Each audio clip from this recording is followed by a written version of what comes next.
And in terms of scary teams, I think the Clippers are really scary. I think Golden State, even with the arrival of the controversial Jimmy Butler, Golden State's playing really good basketball, even though they got to participate in this play-in game. And, Denver, they're playing better for the interim coach. That's still an iffy team. They might be a former champion 2 years removed. Denver, I think, is going to be a tough matchup if Jokic is Jokic. And now they get Murray is back from his injury. And the weird one is the New York Knicks. They got all this firepower. They made all these trades. They won 51 games this season, but you just never know how good they're going to be from night to night, because they've been some nights been really good, and other nights Tom Thibodeau's team looks just absolutely lost. I mean, there's so many different storylines as it relates to these playoff teams, aside from obviously Cleveland with 64 wins and who the Boston Celtics are. I just think it's going to be amazing. I got, Cavs are 64-18. Oklahoma City is 68-14. Boston won 61, but they're really beat up. Houston won 52, but kind of finished on a skid.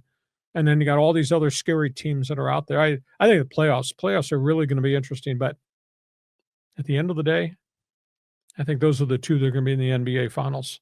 Unless injuries derail somebody, I got to believe Cleveland and Oak City. But I think the playoffs are going to be really good.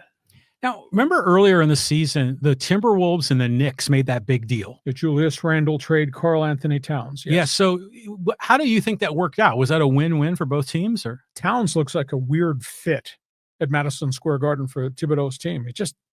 He has games he doesn't hardly show up in offensively. Doesn't seem to play with any zest defensively. Randall's explosive, but Randall has had a lot of injury problems. Some shoulder stuff's been in and out of the lineup. But they do have Carl Anthony Edwards, who's just taken over games, as controversial as AE is. So this can be interesting when Minnesota goes very far. Minnesota's got to play the Lakers in the first round. That's not going to be easy. Clippers going to play Denver in the first round. That'd be a good series. But Denver has a lot of drama and chaos, right? Nonstop. Yeah, I mean, granted, it's Jokic. I mean, he's terrific, but they're not the same Denver from a year or two ago. Yeah.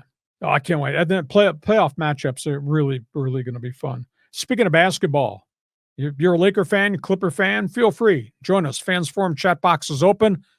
Shoot a three-point shot. Hit it or bank it in. Give us an opinion. Lakers, Clippers, your thoughts on the NBA playoffs. One other basketball